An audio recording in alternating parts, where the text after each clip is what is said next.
Imagine for a moment a garden that was never planted, yet is already blooming. It may sound strange, but some gardens, they aren't made with seeds, they're made with ideas. And some of the most powerful ideas arrive disguised as metaphors. Just like a key wrapped in silk, it can open the heaviest of vaults. Because thinking in metaphors is like breathing air that carries meaning. You don't think about breathing, but it fuels everything. You didn't always know how to walk, but your body learned balance before you knew what balance meant. So your unconscious listens now, not because it has to, because it already is. You might find that learning, it isn't really something you do, it's something you remember. As if waking from a dream, where you always knew how to fly. Like a storyteller sitting by a fire, you start noticing patterns in the flickering flames of your thought. Ideas that once seemed abstract, they now form constellations of clarity. Trust becomes a bridge held by invisible hands. Charisma becomes gravity dressed in a smile.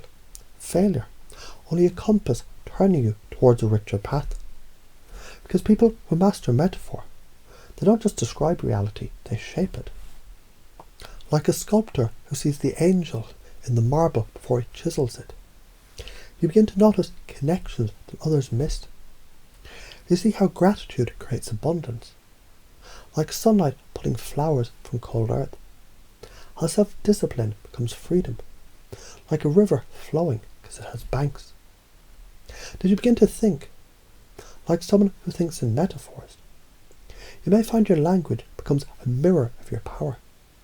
You begin to speak not just to people, but through them, into the parts they forgot they believed in. Because when you say learning, it's like lighting a candle. Your own flame doesn't dim when you pass it on. You become more than a communicator. You become an architect of minds. And when someone says, I can't do this, you find yourself thinking, you just haven't found the right map yet. Let me show you how this terrain mirrors the one you've already crossed. Because every challenge is a metaphor, already whispering its solution. Even now, as your unconscious absorbs these stories like roots pulling in rainwater, you may wonder how quickly you're changing. Isn't that the real metaphor? That change is less like flipping a switch, and more like becoming aware that the sun has risen, and you are already bathed in light. There was once a child who loved riddles.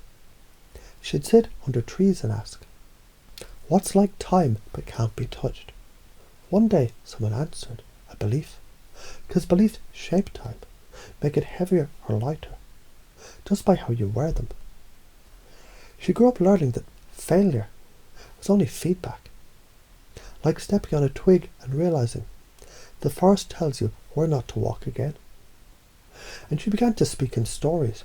People listened, not because she was loud, but because her words felt like the only thought returning home. You know someone like that. Maybe it's you. Maybe it always was. To become a metaphor maker is to become a mirror maker, because people don't see you. They see themselves reflected in the clarity you offer. When you say emotion is weather, it moves through, but the sky is always there. They realize they were never broken, just temporarily clouded. When you say the present moment, it's like the eye of a storm, stillness in motion. They understand power lives in presence, not in performance.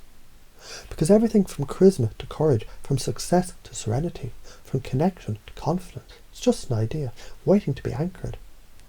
As each anchor drops, like metaphors embedded into meaning, you find yourself operating differently. You're no longer someone learning to speak in analogies. You're someone who always did, but forgot. A young teacher once asked his master, how do I make them understand these complex ideas? The master smiled and pointed at a river. Don't teach the water to flow, give them a cup. That's what metaphors are, cups. They don't change the truth, they deliver it. So now you begin, noticing analogies all around you. Your morning coffee becomes the heat of motivation. Your conversations become bridges of understanding. Your setbacks simply weave, shaping your shore.